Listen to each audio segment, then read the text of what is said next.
Okay, so I think how's it going there, Connie? Welcome in, welcome in. Oh, it's over on the kick side, I should say. Yeah, I gotta fix this. All right, let me put this message in chat. I don't know why, but I cannot go live on Kick again today.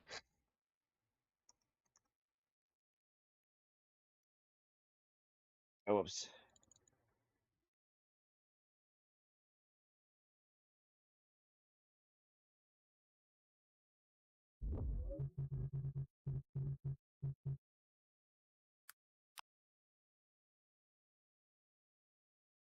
There.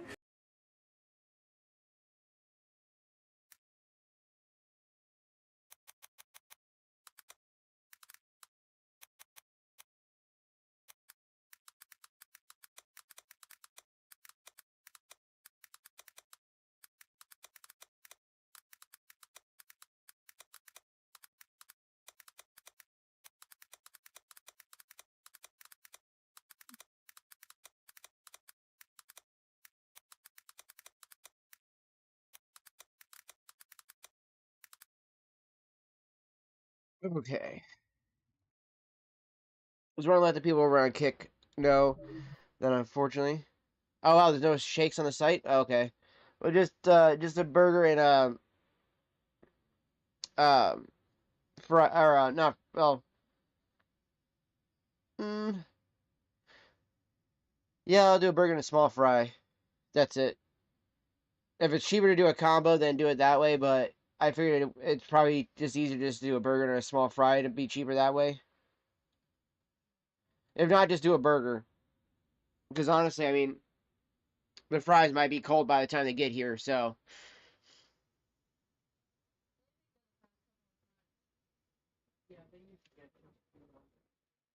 I always just say just in case. You know what I mean? Because like I never know.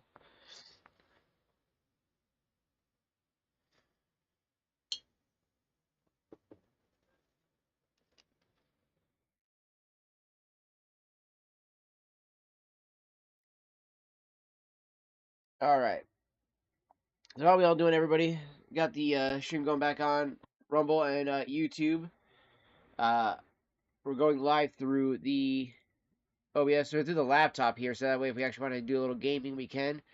Or hopefully we'll be able to do a little gaming. I just thought about that too. Actually, I'll have to probably try to get the capture card, everything like that, hooked up, so we can have this be the gaming device and then the MacBook be the streaming device. But the problem is that the MacBook keeps giving me this fucking encoding overload, and there's no way to lower the encoding settings when you're on the MacBook. So I'm confused as what it's trying to tell me to do.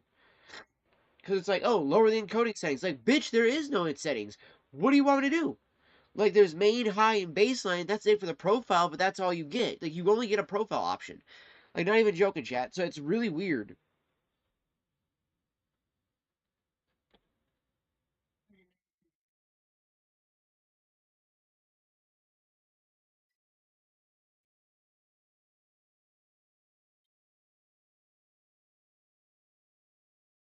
Trying to find.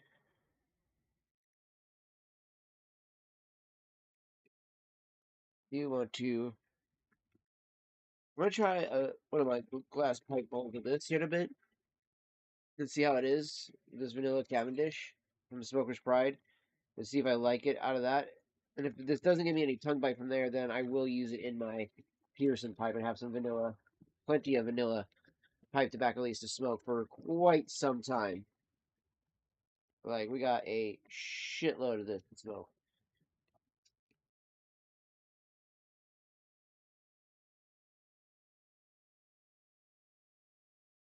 Maybe it's not too bad. I might grab a jar and actually slap it in it just to help it with its cellaring process.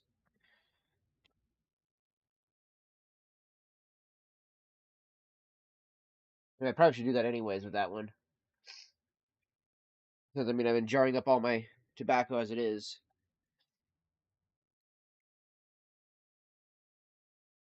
This is why I cannot wait to get about 5 ounces of the Sanctuary and fill this jar up. Because honestly, chat, like, this is definitely my go-to, other than the Autumn Evening from Cornell and Deal. So I think my fucking cutters are still in the fucking backpack, aren't they? Yes, they are.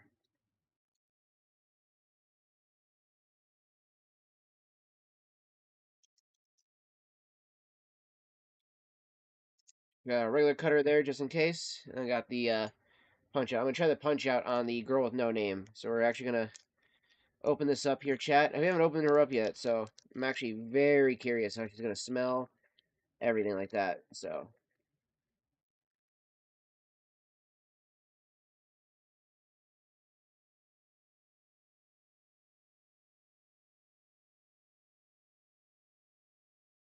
ooh.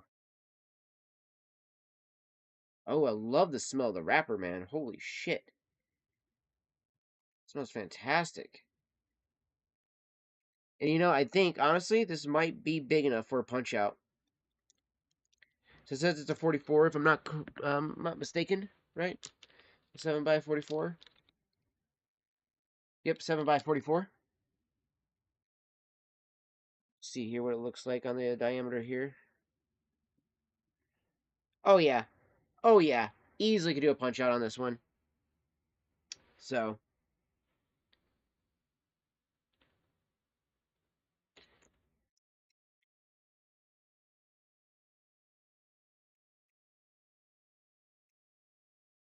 definitely love the sugar cap there, chat.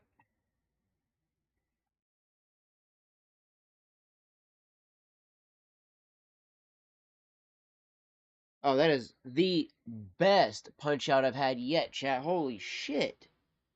Why can't all of my punch outs look this good? Like, this is literally the fucking premium of premium punch outs right there. It's like as if I've been doing this for thousands of years, I swear. Perfectly in the center, and it has the perfect diameter round. Oh, fuck yeah. That's gonna smoke fantastic. Oh, I gotta show the family this.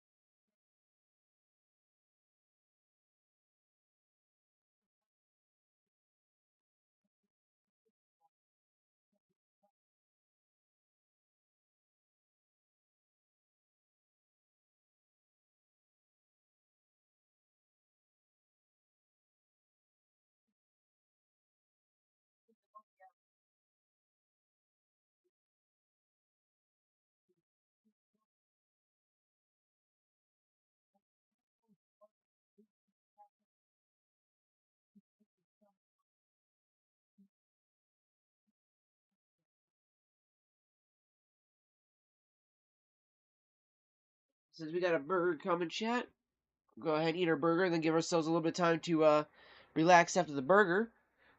But we got that perfect punch out. Love the way this looks. Love the way this smells. This is a fantastic smelling cigar. And the cold pull on this is fantastic.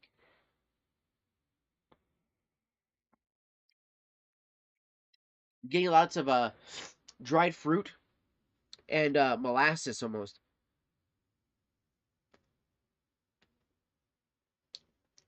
Definitely a bit of a molasses note on the back end. I like that. I like that a lot, chat. And it's a long girl, man. She's a long bitch. That's a tall bitch right there. So we got that ready to go.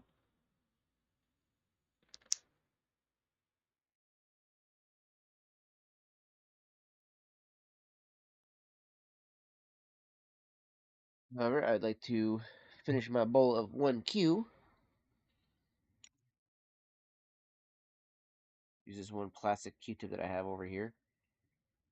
Didn't build up that much moisture. I thought there would be way more moisture built up in the bottom of that. See how the top of the shake is. The top of the shake's not too bad.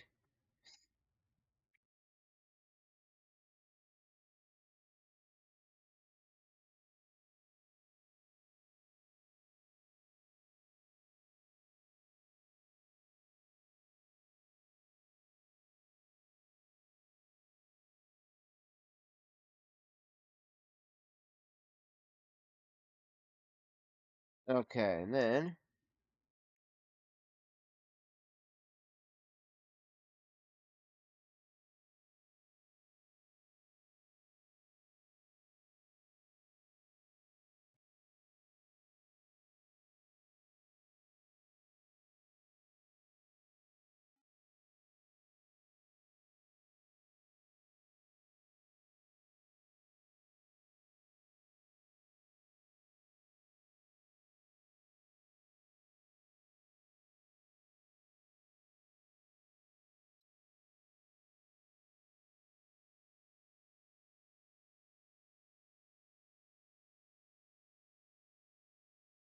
right.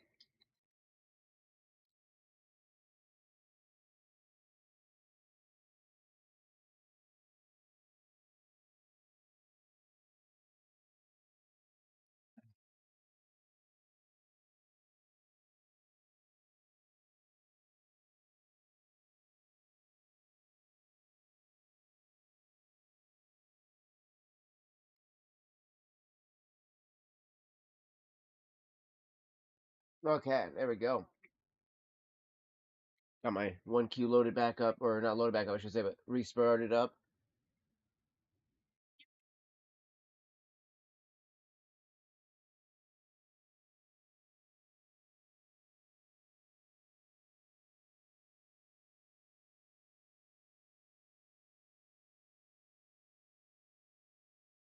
All right, got that going.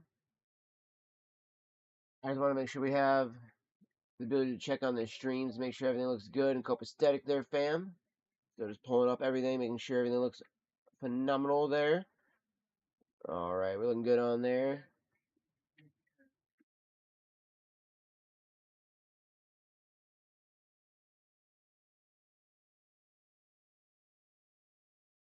Yeah.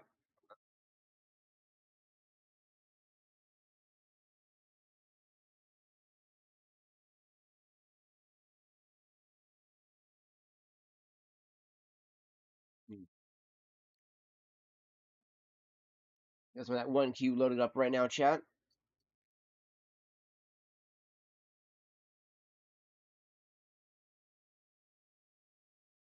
And I figured what we'll do is too is while we kind of vibe and hang out, eat our food real fast, and then before we do our gaming and hanging out, even if we can't game on stream, I plan to game today and just kind of relax before I have to go and break some stuff down at the shop and get my spare TV and a bunch of other stuff like that. That's why I haven't kind of cleaned this part off just yet behind me. That's why I'm using the green screen effect.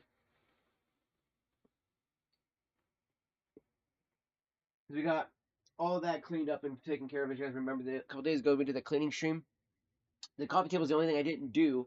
And it was because I had a kind of a feeling that this was going to eventually happen, and I knew that I was going to put my spare TV back over here for my little sister, so that she can plug in her MacBook or, plug in her PlayStation 2 or whatever the case is. Well, our PlayStation 2, we share it, uh, and that way we can actually play video games in here, like some two-player games and stuff like that. She can play Ratchet and Clank and whatever the case is. And when like she wants to just hang out, chill on her bed, and play some games, she can.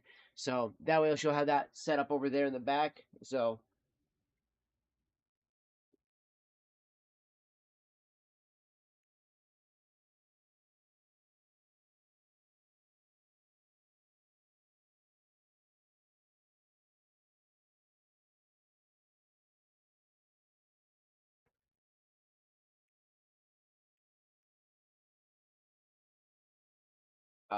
such a good smoke though. Such a good smoke. But again, the reason why I want to play this video again on stream, and I'm also going to link this video here in the chats as well, guys, is mainly because again, I want to promote the as much of the avocation pipe smoking and pipe tobacco as possible.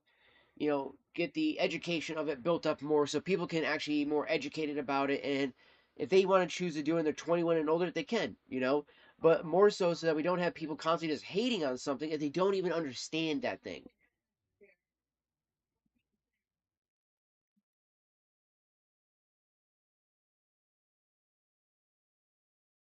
Go over to this one, and I'm actually going to pin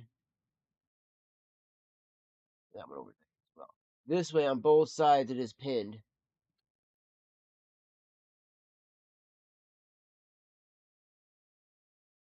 There we go, chat.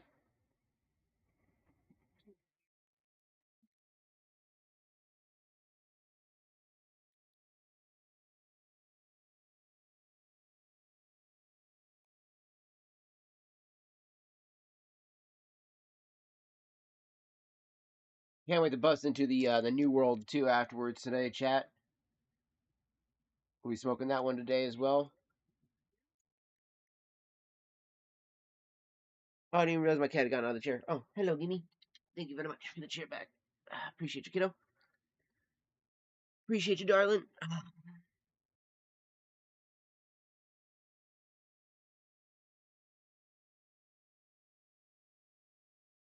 All right, there we go.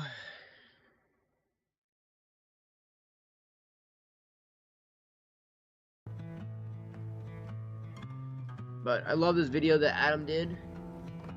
This is a great, great video from Get Piped. Again, be sure to drop him a subscribe and be sure to like the video, watch the video.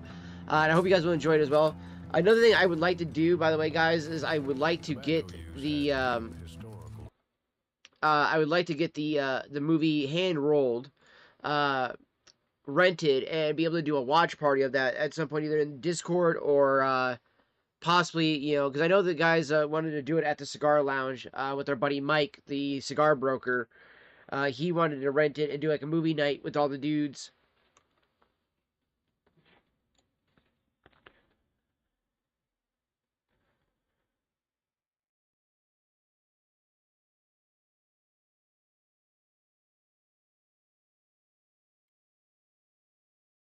Oh wait, is this on YouTube? Can we watch this on YouTube?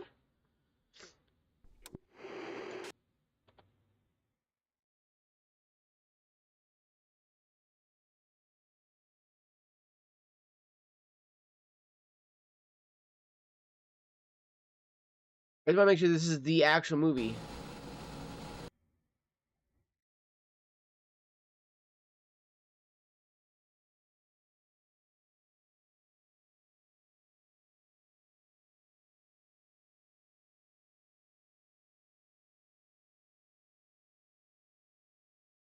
Go to Google.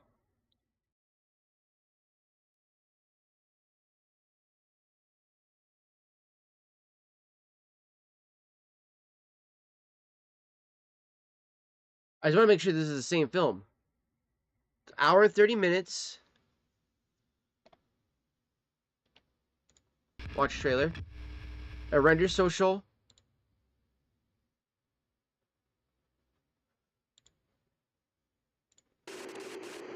A film by Render Social. Okay.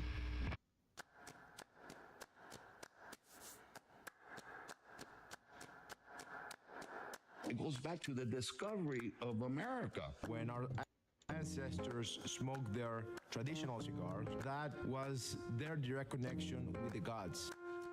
Oh, that's beautiful. I love that. I love how he said that when their ancestors smoked their cigars back then, that was their way of having a direct connection with their gods. It's like, it's beautiful. Because again, as I showed you guys in that video earlier about the sacred tobacco. Again, dude, tobacco is very much a sacred herb, and it needs to be respected and very much cherished. This tobacco and this tobacco are not the same that is in a cigarette, all right? These two are not fucking the same, okay? These are premium fucking cuts of tobacco. Whereas the cigarettes that you're smoking in fucking a Marlboro, a Camel, a fucking Winston, a Pall Mall, all those bullshit ass fucking douchey cigarettes, those are made with scraps. Bullshit ass scraps. And they're sprayed with a bunch of shit, sprayed on the papers, and then you're ingesting all that shit. So this is just tobacco. Okay? I don't even have a filter in my pipes.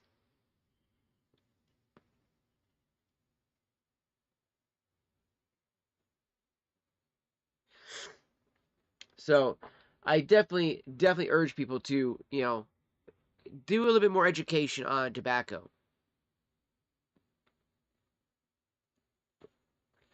And on education on the nicotine too, and the fact that you have natural nicotine receptors in your body.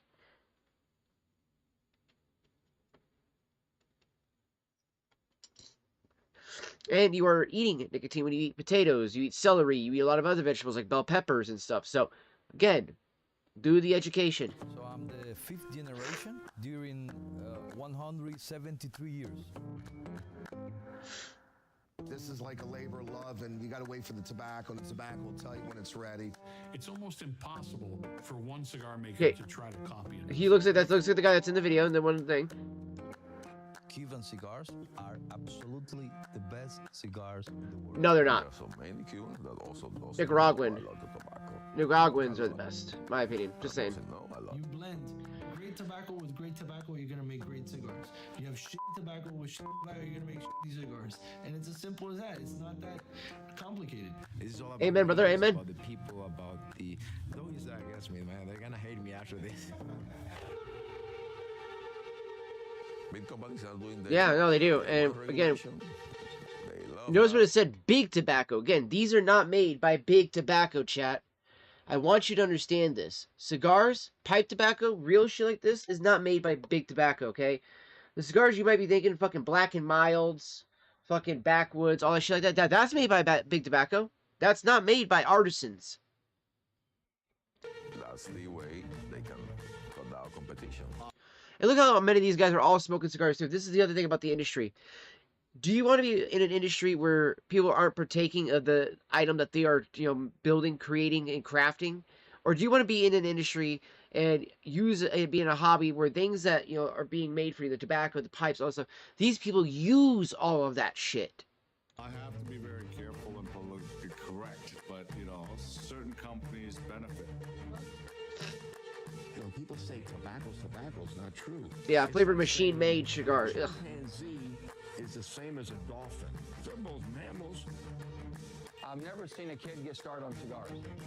Young people are not smoking premium handmade cigars. No, they fucking are not. 99-cent blunts, baby. Yep. You could argue He's not wrong, Chad. He's not wrong. Issue because when economies collapse, what usually fills that void is not anything that'll be good for America.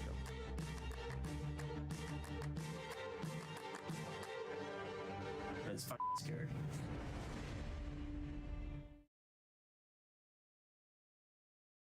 It says 2019. Okay, so I just want to make sure. Is this the same one? Right? Yeah, okay. So this looks like the same one. Holy shit, can we actually watch this on stream, chat?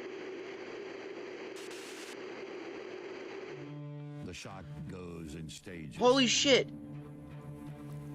Alright, I'm about to let my boys know at Refuge.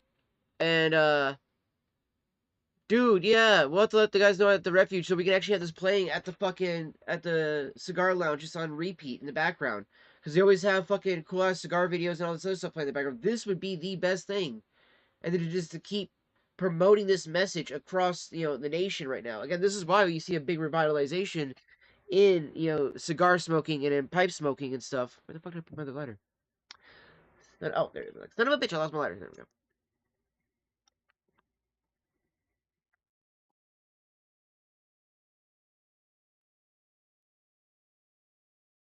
One world-class city. Going to Miami. Okay, so we're gonna post this into the channel as well, guys. Be sure to check this video out if you guys have not had the chance to do so yet. Please, please, please, please, please go check this video out. All right, this is literally one of the biggest things I could ask you guys to do is to check this video out and the Great American Tobacco Scene from Get Piped. This, though, is an actual documentary about cigars.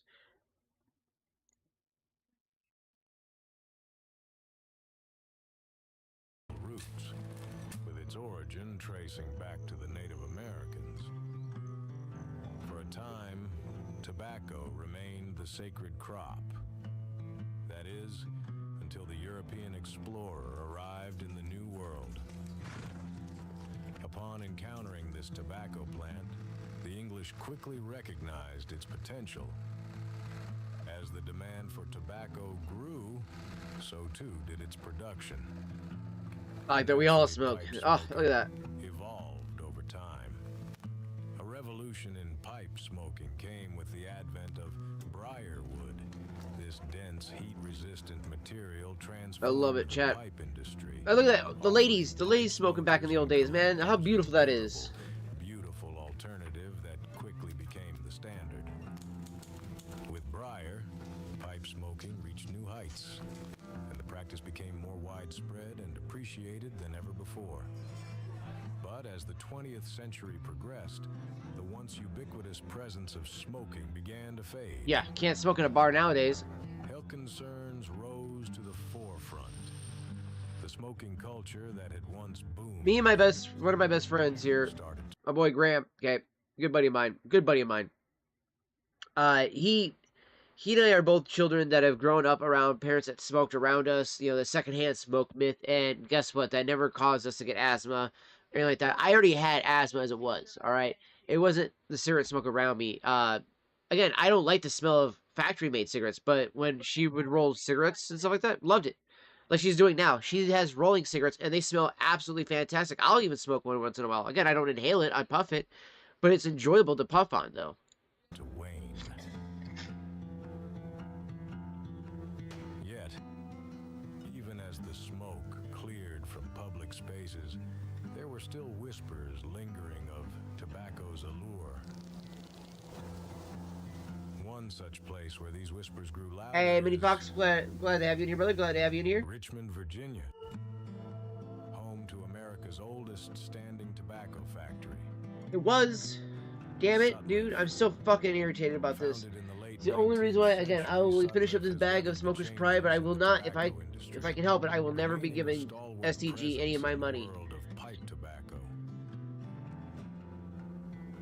I'll give them my money if they'll give us back all the thousands of blends that they took away from us. Of Mac Barron and Sutliff. There's certainly something special about walking around the Sutliff campus.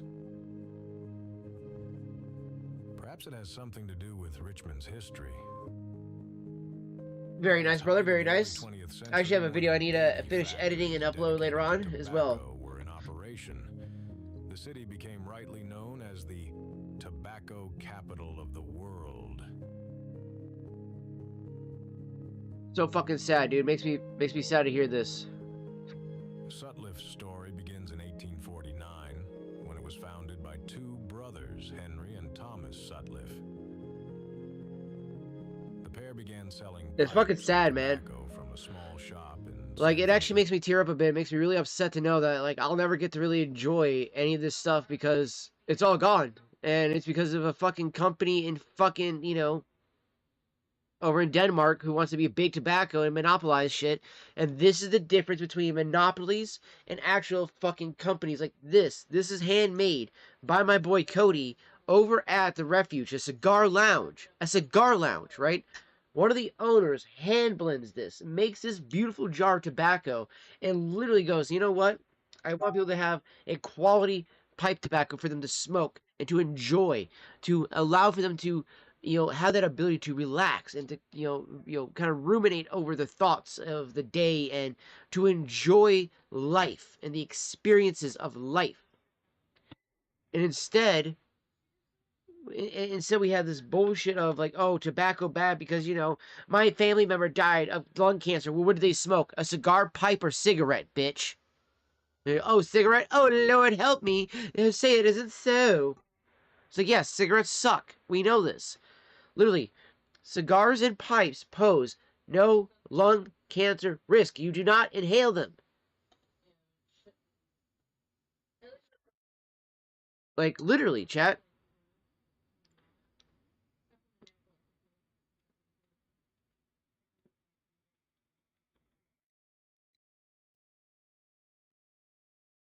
The stupid shit. Again, I quit smoking cigarettes for a reason. I didn't want to die from lung cancer just because I enjoyed smoking. Right? So I said I went to vaping.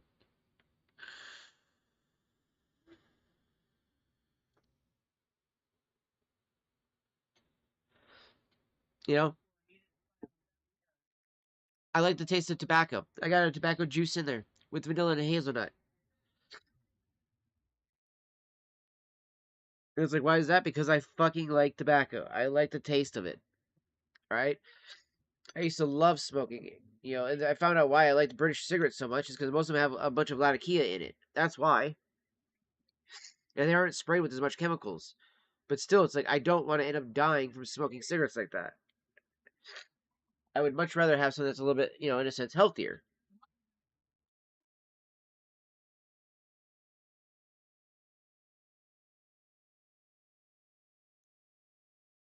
Oh, my nose.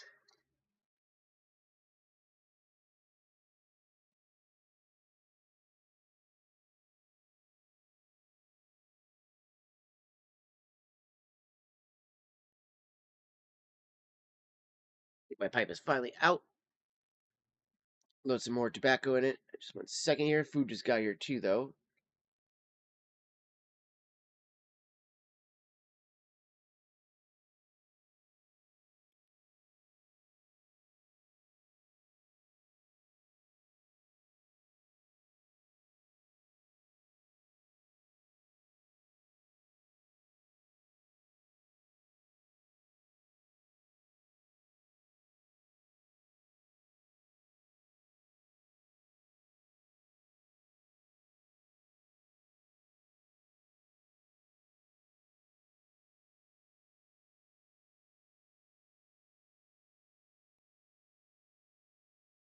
According to that bowl, there was one cue. It had a little bit of taste of the autumn evening in it because I smoked so much autumn evening through that pipe.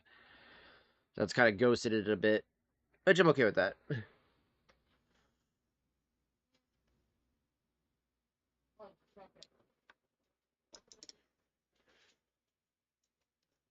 I'll be there to grab my food in one moment.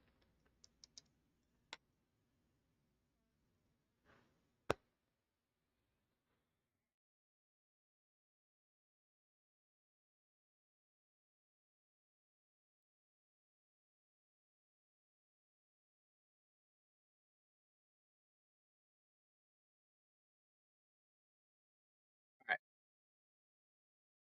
Give me 1 second here, chat. I'm gonna go grab my food real quick.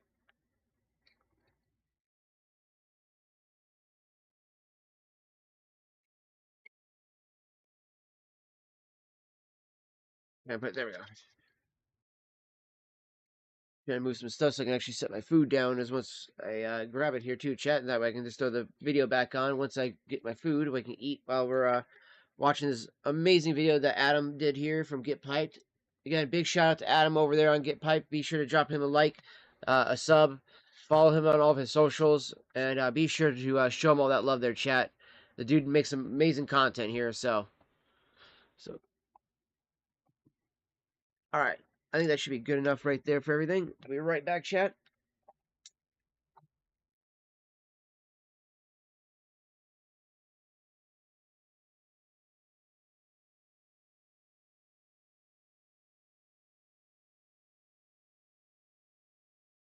Thank you, Ma. Does smell actually really good, I'd say. Oh, nice. I got a little fry sauce, too. Fry sauce.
I will say because of the amount of pipe smoke I do, it does mess with my taste buds quite a bit. I can barely taste much of this.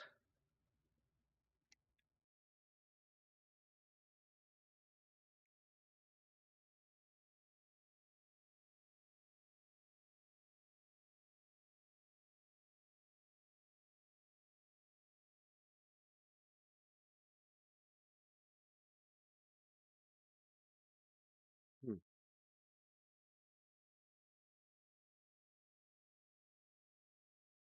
All right. And there's some soda left.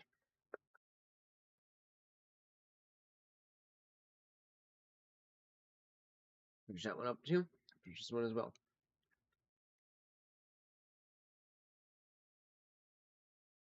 There we go.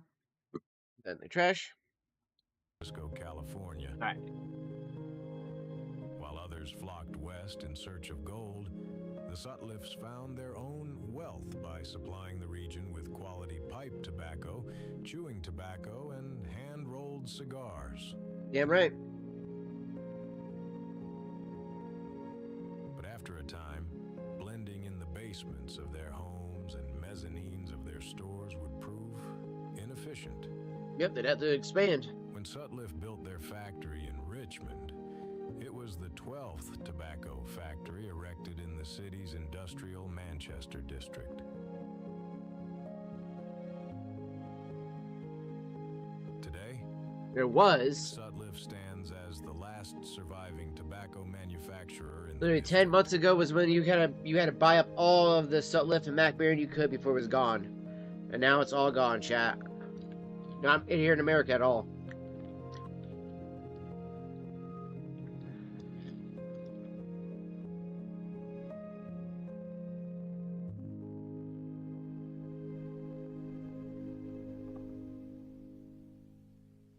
But the future of this tobacco company is far from grim. With its 100 Sadly enough, it is grim now. years of resonant history, Sutliff remains steadfast as a proud producer of pipe tobacco.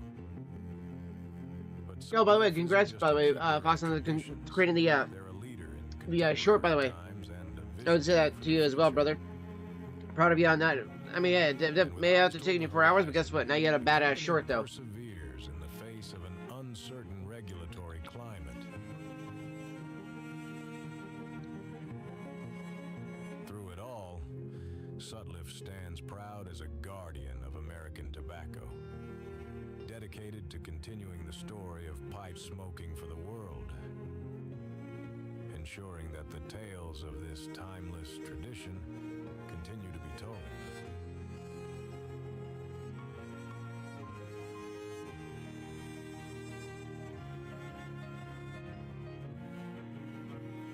You'll have to let me know how it ends up being for you.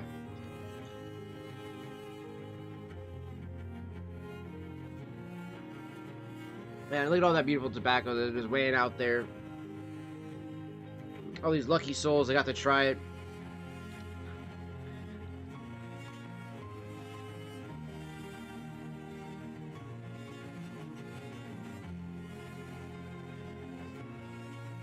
If anybody watching happens to have some of this, and you're willing to to spare a couple bowls, I would gladly take some.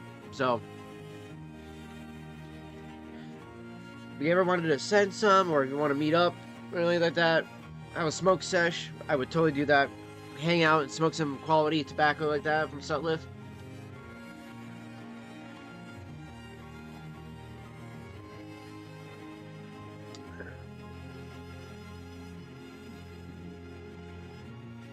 And it kills me, most of the tobacco we smoke now isn't even made in America, sadly. And I hate that.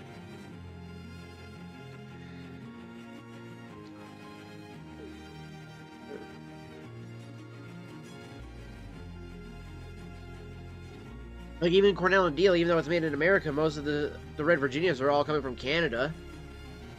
Because they lost their factory, or they didn't lose factories, but they lost to people like these guys that were making Red Virginia that they could buy from in bulk. They were making it actually in Richmond, Virginia. So again, it's such a fucking mind fuck, dude.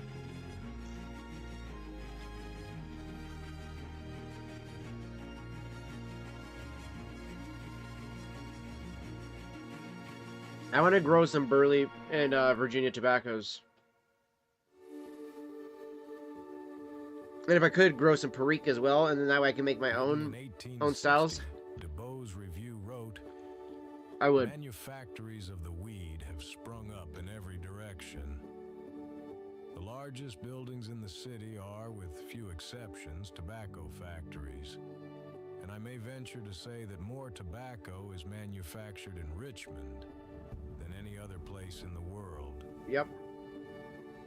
The review of the southern city was accurate. Richmond was home to an exploding tobacco enterprise. The city benefited from its proximity to major tobacco markets and its access to the James River, which would provide the necessary hydroelectric power to make this tobacco hub boom.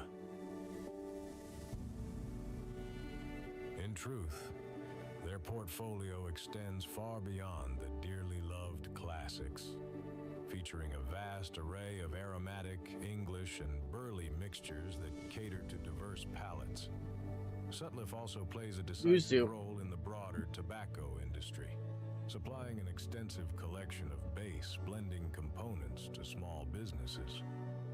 These raw leaves serve as the bedrock for hundreds of local brick and mortar pipe stores across the United States, supplying the often mom and pop storefronts with quality leaf for their own custom house blends. They did. Moreover, Sutliff has garnered the trust of such popular blending houses like the famous Seattle Pipe Club and the Hearth and Home Blending House. Yep. Now made by Cornell and Deal. Blends. Or manufactured by Cornell and Deal, I should say. Represents Sutliff's expertise and because they wanted to keep it in America, at least from what I've heard. I might be wrong on that one, but I've heard that it's made by them now. They push boundaries of flavor and process, introducing creative projects through small batch releases. These limited edition blends offer something remarkable to their consumers, often featuring innovative techniques like barrel aging, a process borrowed from the whiskey industry.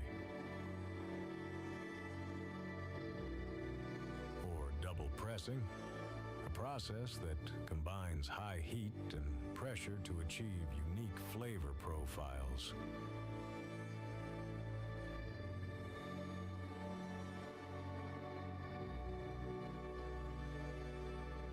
Commitment to tradition remains in every pouch and tin that leaves the Virginia factory.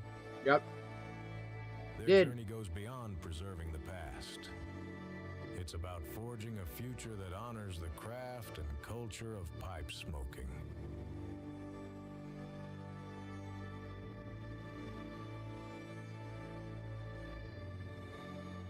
Yep, Sutliff thrived as a family-owned business for 120 years before being sold to Consolidated Cigar.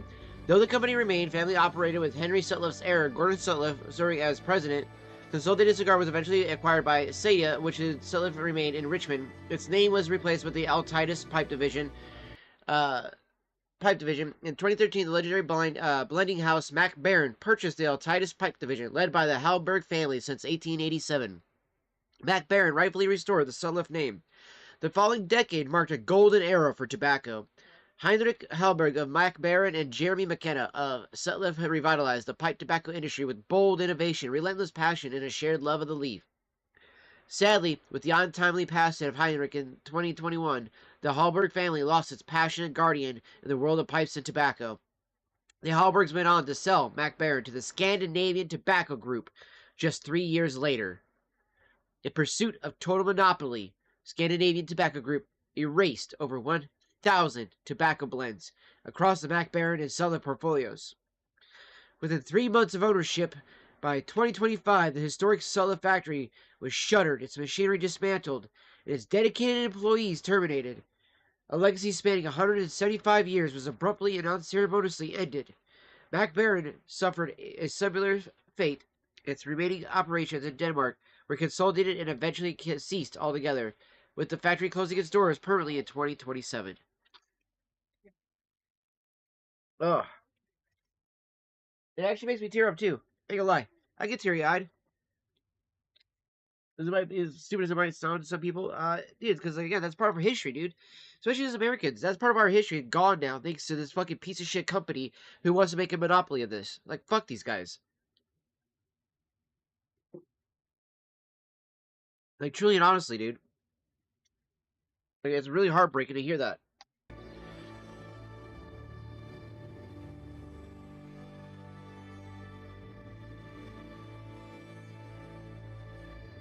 Think about all the people that lost their job, too, man. That's just fucking sad, too. Who were passionate, loved what they did. They're told, hey, by the way, don't come in tomorrow. You know? They will forever remain shining bright in the hearts of all pipe smokers across the world.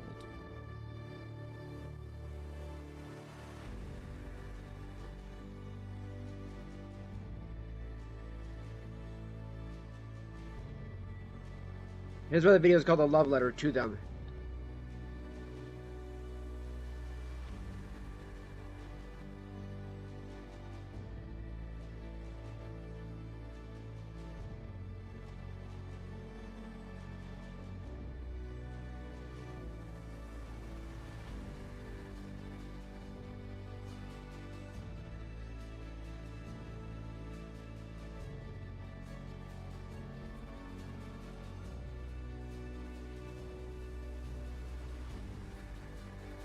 I do believe that's Jeremy McKenna right there.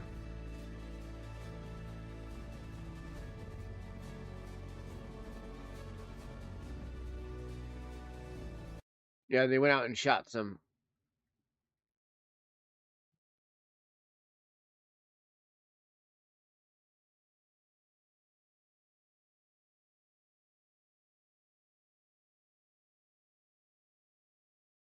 Also, yeah, the maintenance guide. This is definitely something I think most people need to do. That was a short intro.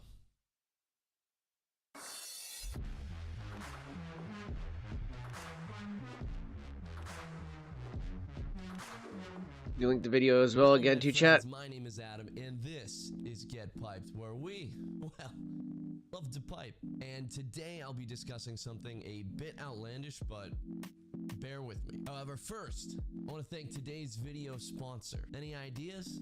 Anything new in here? Maybe my new kick-ass pipe shelf showcasing... You gotta count. I love that. Showcasing 14 of my favorite pipes? Yeah, that's it. Huge shout out to Mo from the York Bazaar for sending me this awesome pipe stand. This York Bazaar pipe stand is two things. It's awesome and it's simple. The stand is easy as hell to assemble, having pre-drilled holes and attached wall hangers. It comes in just honestly, it just looks nice too. Hardware in a small package right to your doorstep. The thing can be placed nicely on a desk, up against a wall, or hell, even on the wall. Place up to 14 pipes on this. I do like that. I do like that, chat. Some jars, maybe some tins of tobacco in conjunction with the pipes.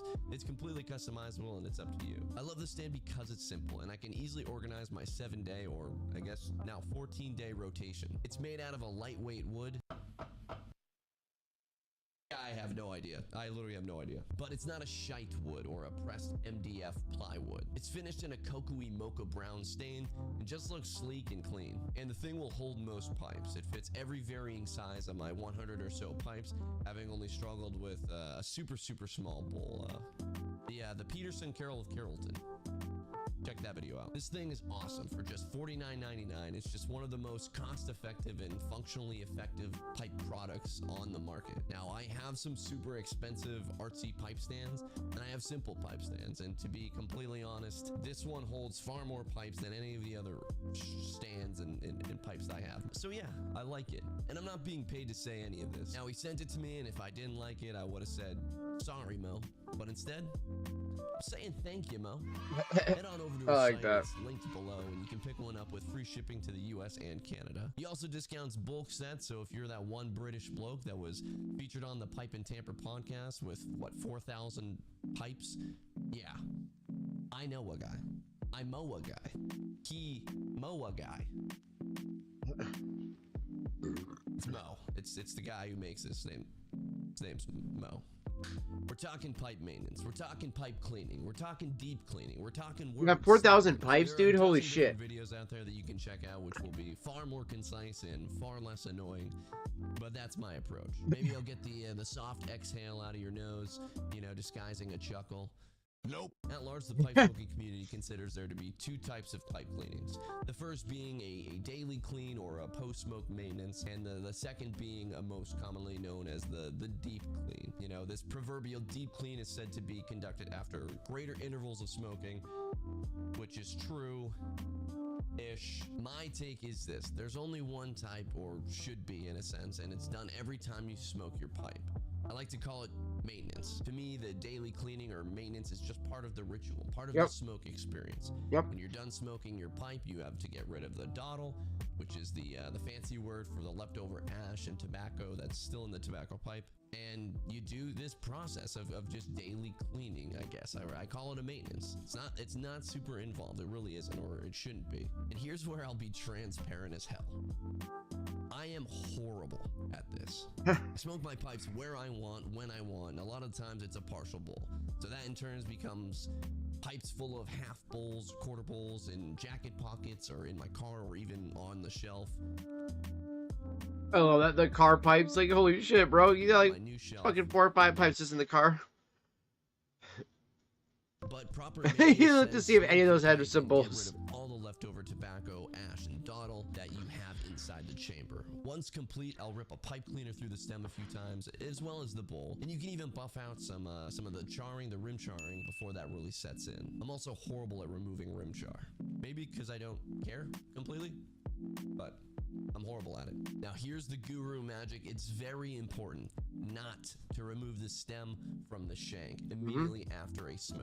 Everyone has probably heard this by now, but let's be honest, it's actually not guru shit. But let me explain. Fire is hot, and when hot go in bowl, it make bowl hot.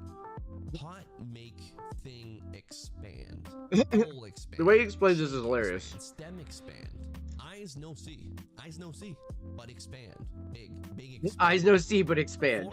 Stem, fit good, but if hot, after pull, stem, no fit good, no good. Stem loose, stem loose.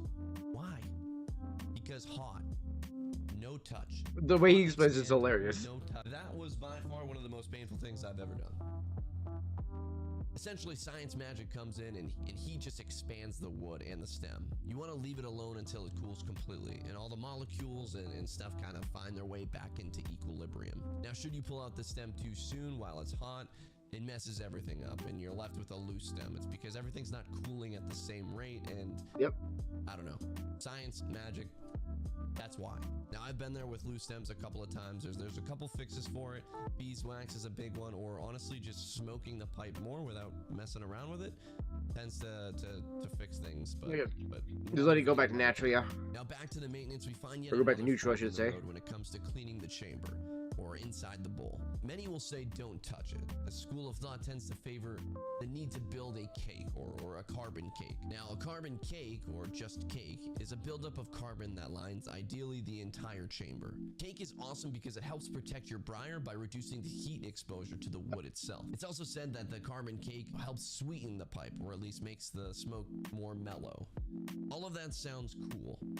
But is it? Before the old bulls come slapping around this young, strapping, big biceps buck in the comments. What? What do you even say What it? are you talking about, man? This is just my personal take. I don't care personally about carbon cake buildup. I just don't. And mainly because I don't think it's as effective as people think. YouTube legends like Mutton Chop Piper will leave the ash in the pipe after a smoke. He'll actually cover the top of the bowl and shake to allegedly line the pipe with more carbon. He does mention that it is a little silly and it might not actually work, but in the event that it does, in even the slightest, he's going to do it because that's what he favors. He favors the cake. I, and presumably a smaller percentage of the pipe community, don't care. Carbon cake is typically pushed hard on the new guys coming into the hobby. You gotta build an even cake. Smoke the pipe in stages to get the cake at the bottom of the chamber. I don't know. I don't care. Does it help with heat exposure? Sure. But adding heat alone over time also helps strengthen wood. Pipes with cake burnout and pipes without cake burnout. The real answer is that there's typically an unforeseen flaw in the briar that ultimately led to the burnout. Now, does it sweeten the pipe? I don't know. I've smoked estates with thick cakes built up over 30 years. I've smoked pipes with light cake, pipes with uneven cake. Obviously, I've smoked pipes with no cake. I don't know. I focus on the taste of the tobacco. Maybe I'm too novice, but I can't tell you that pipes with cake are like the holy grail of taste. And that I never buy new pipes because I just value the cake so much because it tastes so much better. I can't say that. I can't do it. What I can say is that my pipes with cake have a higher tendency to ghost. Now, ghosting, of course, is the phenomenon in pipe smoking where you smoke tobacco in a particular pipe. Yep, it's because it attaches to the resin. Maybe, say, a few That's days why. later, Because that's all the cake is a resin. you still end up tasting trace amounts of that first tobacco that you had smoked a couple days prior. We think of typically Latakias, you know, very robust, very smoky, sometimes woodsy or cocoa-y, dark flavored leaf that is unmistakably identifiable. You know, when we also think of aromatic tobaccos, we think of cherries, we think of maybe some peach, some like cobbler type fruitiness, you know, that confectionery vanilla, maple, those heavy syrupy tobaccos, we think of that when it comes to ghosting. They say you shouldn't smoke a Virginia and a pipe that smokes Latakia because of this ghosting effect.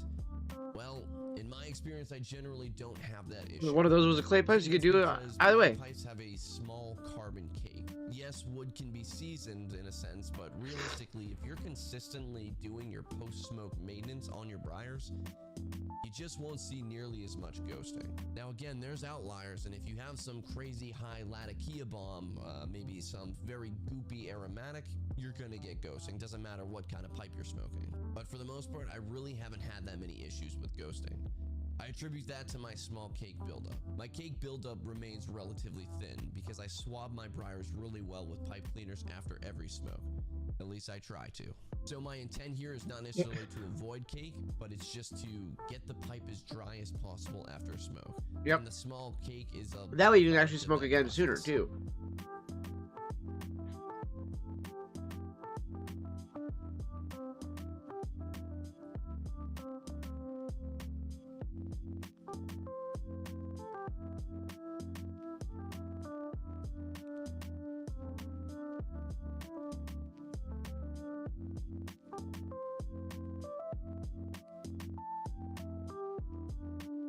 Yep, I do the same thing. Yep, bend it around in a horseshoe.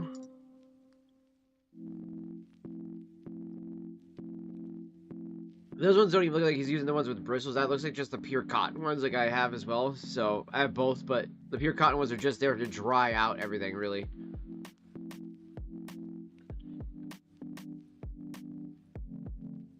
After I swab the stem and mouthpiece a few times, still connected, I get really into the chamber. I'm just not concerned with removing any of the fresh carbon.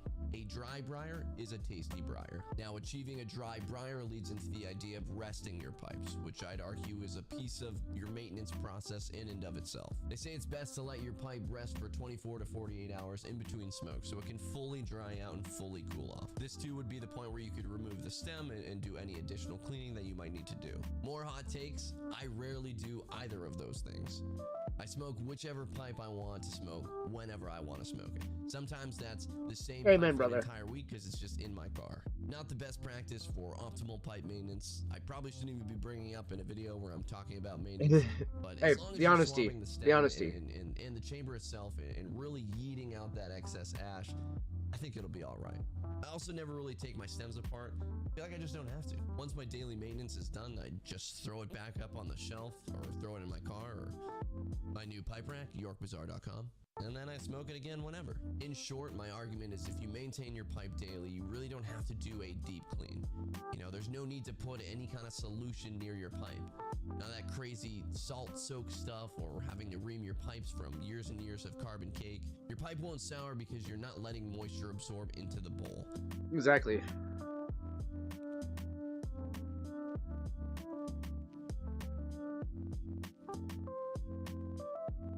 The rim doesn't stain because you add your saliva to your thumb and rub out the carbon daily. It's simple stuff and it takes maybe 120 seconds. And that's really it. This maintenance is just the last part of our little ritual. You know, hardly a cleaning. Okay, with all that said, I do acknowledge the need for a deep clean. You know, this should be executed when the pipe begins to taste off or the smoke just seems different. You know, the flavor is sour or stale. Or like I'd say like every month, like once a month, deep clean your pipe. Or maybe every like 2 or 3 weeks, deep clean your pipe. Or all of them, you know? Like even with these glass ones, like, you know, rubbing alcohol, some sea salt, boom, it's good to go. Something gross. If that's happening to you, it's time for a deep clean. So I'll definitely cover my thoughts on a full deep clean video in the future. But ideally, if you're adhering to that post-smoke maintenance, you, in theory, avoid this problem entirely. You know, not always the case, but mostly. I talk too much. Let's close this one out. I appreciate you all sticking with me thus far.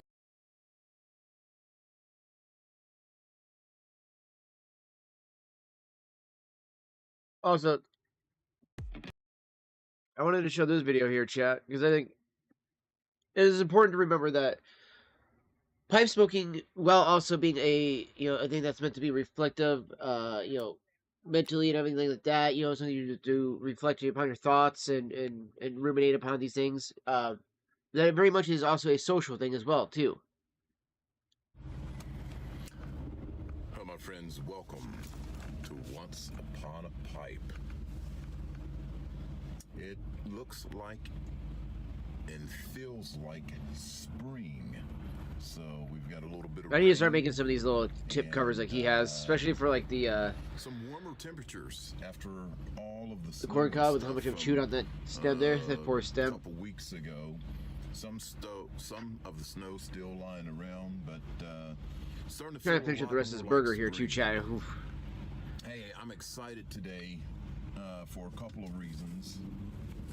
Number one, I am going to meet a new friend of mine. His name is Chris, and when I say new friend, I just met him last night. I was asking him about pipes, cigars, that type of stuff, and actually, no, I take that back. It was my wife. My wife had mentioned getting together with Chris and his wife and meeting at a local place here called Jake's Cigar Bar.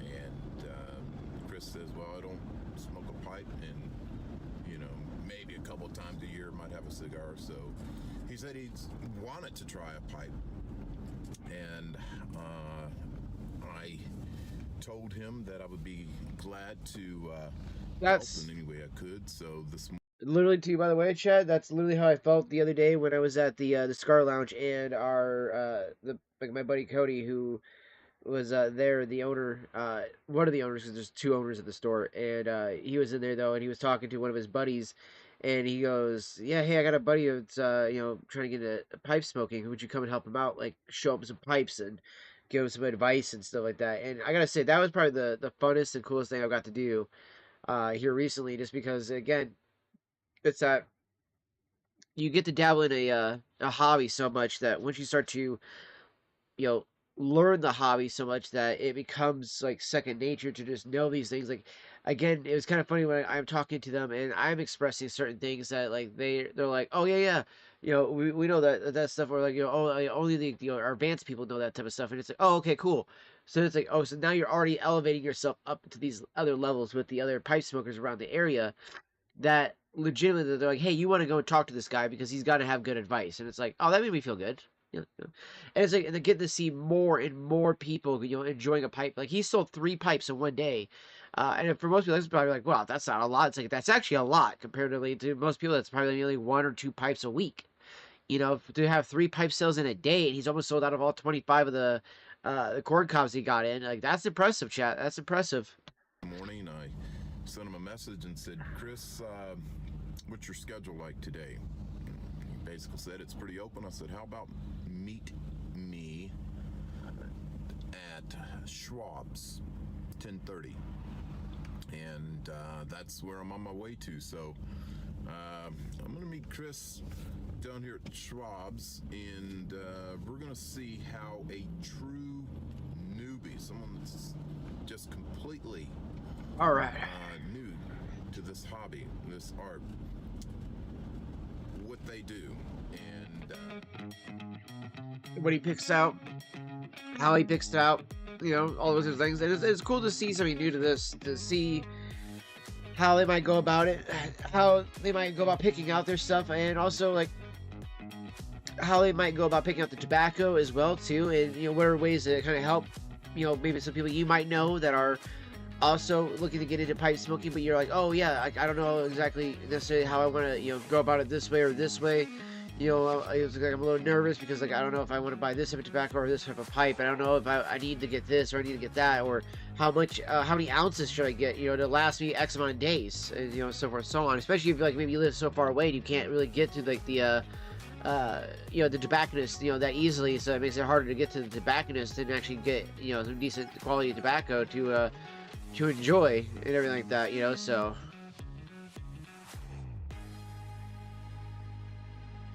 Chris, there he is. There's my new friend. Yeah, we met like 12 hours ago, but it's all good. I introduced Chris to our barrel pipes here, and it's one of these two. He's narrowed it down. Okay, so Chris was asking me, sent me a text. I like that he actually ends up buying both of them, because that's kind of what I ended up doing when I bought the Briars that I got originally. I was just like, give me all 3 of those actually, because I want there's a third one I got that's a billiard. It's my boy Tommy's got that one. see what feels right. Again, this might be small and all, but there's something just about this little tiny briar is absolutely amazing. This may or may not work for Chris. These two pipes. Now, I won't lie though. Chris, what are you looking for? What feels comfortable? This one feels great in the hand too. Something that I don't have to right? grip very hard. So does this one here. This beautiful so much about it falling cord cup. Like, I do love the apple style because the apple style just cradles in the hand so easily. You know. That feel. This one is starting to weigh on me more. Gives you that easy ability to kind of just move it around like that. They can just sit here and it's not going to move. You know. This one's a little heavier. Then we've got like the Peterson apple pipe though. The wider, big bowl. You know, this is the big boy pipe. But this has also got the actual heft to it too, at the stem and the shank. So. Ladies and gentlemen, there you go. This is, I mean, it doesn't get any fresher than that. These are some of the house blends that Schwab's has. Oh, look at all those house blends, chat. Fuck, I want so much of that. Especially the island coconut, dude. Oof. Just about everything here, a good selection of arrow. And then, yeah, the island coconut they don't even do anymore. He even says that this one, it's gone, it's gone. Okay, so Chris, typically what I would do is, I have to pull this down a little bit. Let's say I want to try something like island coconut. I know is very, very, very strong. Okay, this mash just popped off. This is very strong, but if you just lift up the lid and just put it to your nose like that, you will be able to get what we call kind of the tin note, and you can smell some, yeah, just some. You can see what I'm saying, okay? All right, so yeah, I love that. Yes, this one's coconutty. Like, oh, it sounds so good. It is a stronger blend. I wish we had some coconut fucking blends around here, Chad. Not gonna lie. In John's English, and you'll see that there's going to be a difference between that and the aromatics.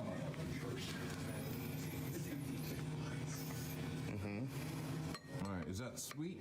No. No. Try.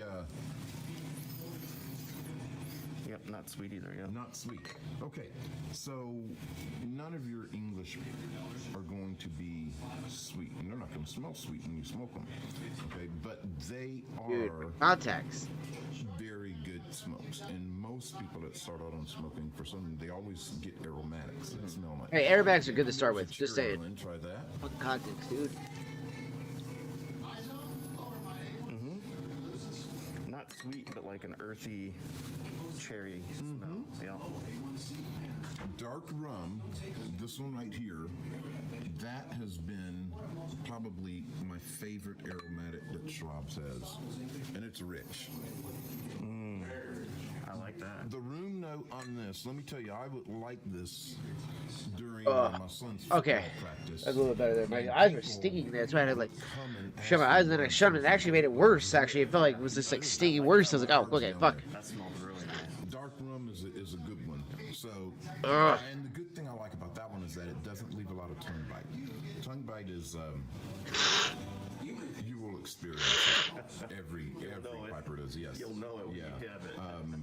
For some reason, I experience it a lot on cherry blends. It's got to be an exceptional cherry blend, but it's more of a kind of. Look at those, dude. Bite. Yeah, you'll know that. But dark rum, I could definitely highly recommend. They would do some haunted bookshop. I like that one a lot.